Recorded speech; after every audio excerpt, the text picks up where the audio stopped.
ആകാശവാണി. നമസ്കാരം. പ്രാദേശിക വാർത്തകൾ വായിക്കുന്നത് ശ്രീലത.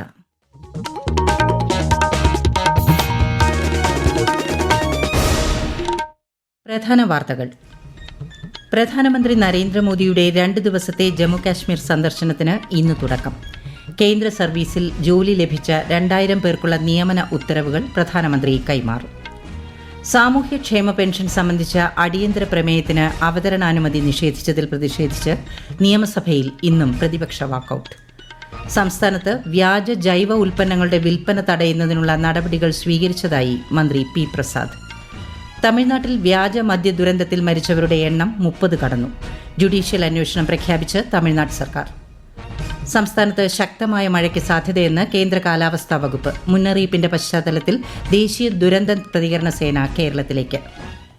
വാർത്തകൾ വിശദമായി.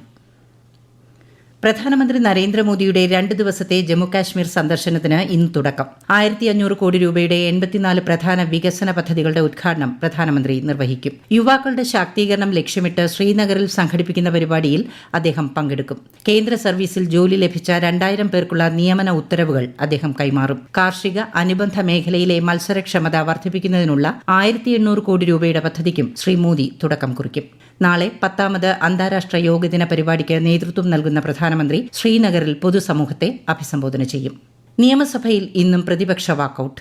സംസ്ഥാനത്തെ സാമൂഹ്യക്ഷേമ പെൻഷൻ സംബന്ധിച്ച അടിയന്തര പ്രമേയത്തിന് സ്പീക്കർ അവതരണാനുമതി നിഷേധിച്ചതിൽ പ്രതിഷേധിച്ചാണ് പ്രതിപക്ഷം സഭ വിട്ടിറങ്ങിയത്. പെൻഷൻ കുടിശ്ശിക വിഷയം സഭ നിർത്തിവച്ച് ചർച്ച ചെയ്യണമെന്നാവശ്യപ്പെട്ട് പ്രതിപക്ഷത്തു നിന്ന് PC വിഷ്ണുനാഥാണ് അടിയന്തര പ്രമേയത്തിന് അവതരണാനുമതി തേടിയത്. സാമൂഹ്യ സുരക്ഷാ പെൻഷൻ പൌരന്റെ ഭരണഘടനാപരമായ അവകാശമാണെന്ന് PC വിഷ്ണുനാഥ് പറഞ്ഞു. ഇത്തരം പദ്ധതികളിൽ നിന്ന് സർക്കാർ പിന്മാറുമോ എന്ന ആശങ്കയും അദ്ദേഹം പങ്കുവച്ചു. നിരവധി സാമൂഹ്യക്ഷേമ പെൻഷനുകൾ സംസ്ഥാനത്ത് മുടങ്ങിക്കിടക്കുകയാണെന്ന് പ്രതിപക്ഷ നേതാവ് VD സതീശൻ ആരോപിച്ചു. കഴിഞ്ഞ 3 മാസത്തിനിടെ സാമൂഹ്യ സുരക്ഷാ പെൻഷന്റെ 4 ഗഡു വിതരണം ചെയ്തതായി മന്ത്രി KN ബാലഗോപാൽ മറുപടി നൽകി. അടുത്ത ഗഡു ഈ മാസം വിതരണം ചെയ്യുമെന്നും 5 മാസത്തെ കുടിശ്ശിക സമയബന്ധിതമായി കൊടുത്തു തീർക്കുമെന്നും മന്ത്രി അറിയിച്ചു. മന്ത്രിയുടെ മറുപടിയെ തുടർന്ന് സ്പീക്കർ അടിയന്തര പ്രമേയത്തിന് അവതരണാനുമതി നിഷേധിച്ചു. ഇതിൽ പ്രതിഷേധിച്ച് പ്രതിപക്ഷം സഭയിൽ നിന്ന് ഇറങ്ങിപ്പോകുകയായിരുന്നു.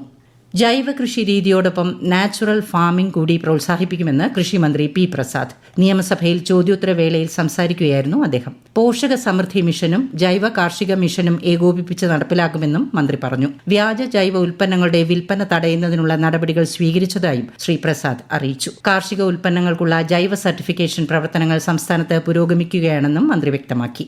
ഉന്നത വിദ്യാഭ്യാസത്തിനായി വിദ്യാർത്ഥികൾ കേരളത്തിന് പുറത്തേക്ക് പോകുന്നത് ഒഴിവാക്കാൻ നിരവധി പ്രവർത്തനങ്ങളാണ് സർക്കാർ ആവിഷ്കരിച്ചിട്ടുള്ളതെന്ന് മന്ത്രി ആർ ബിന്ദു. കേരളത്തെ ഉന്നത വിദ്യാഭ്യാസത്തിന്റെ ഹബ്ബാക്കുന്നതിനുള്ള പ്രവർത്തനങ്ങൾ പുരോഗമിക്കുന്നതായും മന്ത്രി നിയമസഭയിൽ ചോദ്യോത്തരവേളയിൽ പറഞ്ഞു. ഇതിന്റെ ഭാഗമായാണ് 4 വർഷ ബിരുദം, പുതുതലമുറ കോഴ്സുകൾ, ഇൻഡസ്ട്രി ഓൺ ക്യാമ്പസ് തുടങ്ങിയവ നടപ്പാക്കുന്നതെന്നും മന്ത്രി വ്യക്തമാക്കി. അന്താരാഷ്ട്ര യോഗ ദിനാചരണത്തിന്റെ ഭാഗമായി കേന്ദ്ര വാർത്താവിതരണ പ്രക്ഷേപണ മന്ത്രാലയത്തിന് കീഴിലെ സെൻട്രൽ ബ്യൂറോ ഓഫ് കമ്മ്യൂണിക്കേഷന്റെ നേതൃത്വത്തിൽ കണ്ണൂർ ഇരിക്കൂറിൽ നാളെ യോഗ പ്രദർശനവും ക്ലാസും സംഘടിപ്പിക്കും. Block panchayat president Robert George ഉദ്ഘാടനം ചെയ്യും. ബ്ലോക്ക് പഞ്ചായത്തും ICDSുമായി ചേർന്നാണ് പരിപാടി സംഘടിപ്പിക്കുന്നത്.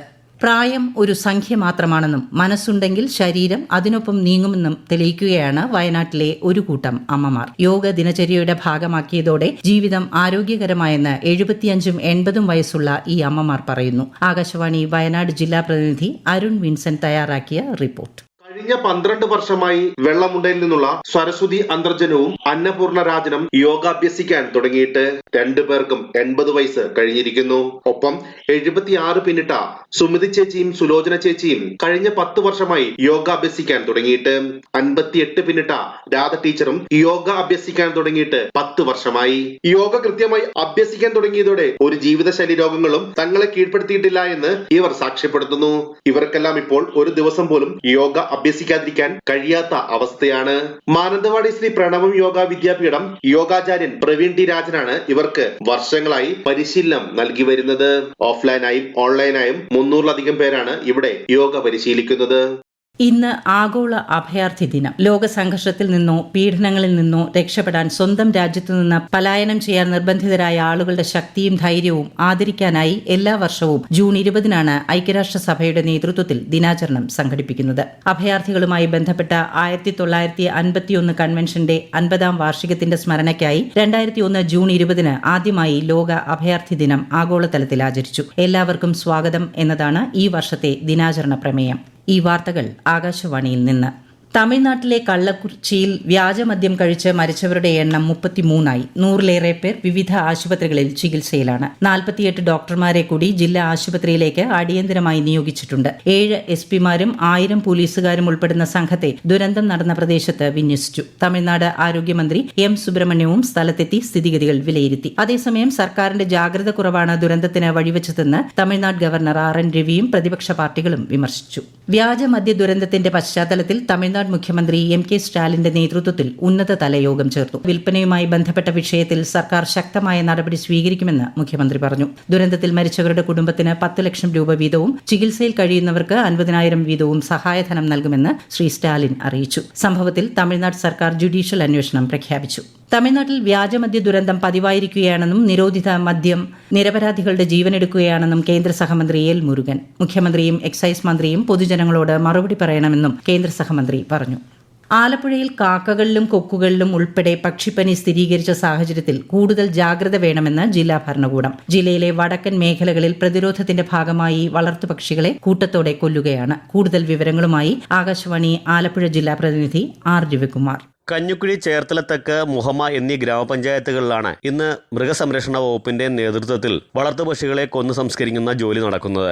ഏകദേശം 6000-ഓളം പക്ഷികളെ കൊന്നു സംസ്കരിക്കേണ്ടി വരും. എറണാകുളത്തു നിന്നുള്ള സംഘത്തിന്റെ സഹായത്തോടെയാണ് പക്ഷിപ്പനി സ്ഥിരീകരിച്ച കേന്ദ്രങ്ങളിൽ 1 കിലോമീറ്റർ ചുറ്റളവിലുള്ള പക്ഷികളെ കൊല്ലുന്നത്. കോഴികൾക്ക് പുറമെ പരുന്തിലും കാക്കയിലും കൊക്കിലും പക്ഷിപ്പനി സ്ഥിരീകരിച്ചതോടെ ജനം ആശങ്കയിലാണ്. കാക്കകളിൽ നിന്നും രോഗം വ്യാപകമായി പടർന്നതായി റിപ്പോർട്ടുണ്ട്. ചേർത്തല, പള്ളിപ്പുറം മേഖലകളിലെ കോഴി ഫാമുകളെല്ലാം അടച്ചിട്ടു. വളർത്തുപക്ഷികളെ കൊന്നൊടുക്കിയതിലൂടെ കർഷകർക്ക് ലക്ഷക്കണക്കിന് രൂപയുടെ നഷ്ടമാണ് ഉണ്ടായിട്ടുള്ളത്.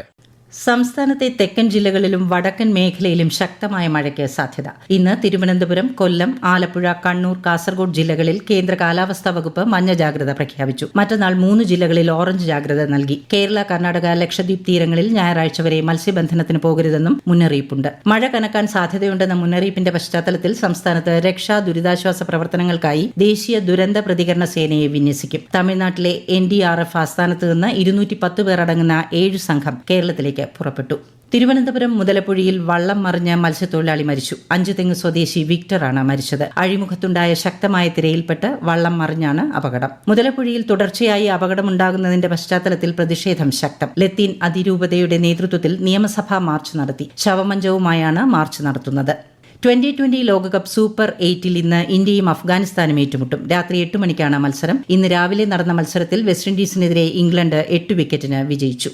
കോട്ടയം കുമരകത്ത് 4 കിലോ കഞ്ചാവുമായി 2 യുവാക്കൾ പിടിയിൽ. ഒറീസയിൽ നിന്നും ട്രെയിനിൽ വിൽപ്പനയ്ക്ക് കൊണ്ടുവന്നതാണ് കഞ്ചാവെന്ന് എക്സൈസ് ഉദ്യോഗസ്ഥർ പറഞ്ഞു. കുമരകത്തും കോട്ടയത്തിന്റെ പടിഞ്ഞാറൻ മേഖലയിലും ലഹരി മരുന്നുകൾ എത്തിക്കുന്ന സംഘത്തിലെ പ്രധാന കണ്ണികളാണ് പിടിയിലായത്. പ്രധാന വാർത്തകൾ വീണ്ടും. പ്രധാനമന്ത്രി നരേന്ദ്രമോദിയുടെ 2 ദിവസത്തെ ജമ്മുകാശ്മീർ സന്ദർശനത്തിന് ഇന്ന് തുടക്കം. കേന്ദ്ര സർവീസിൽ ജോലി ലഭിച്ച 2000 പേർക്കുള്ള നിയമന ഉത്തരവുകൾ പ്രധാനമന്ത്രി കൈമാറും. സാമൂഹ്യക്ഷേമ പെൻഷൻ സംബന്ധിച്ച അടിയന്തര പ്രമേയത്തിന് അവതരണാനുമതി നിഷേധിച്ചതിൽ പ്രതിഷേധിച്ച് നിയമസഭയിൽ ഇന്നും പ്രതിപക്ഷ വാക്കൌട്ട്.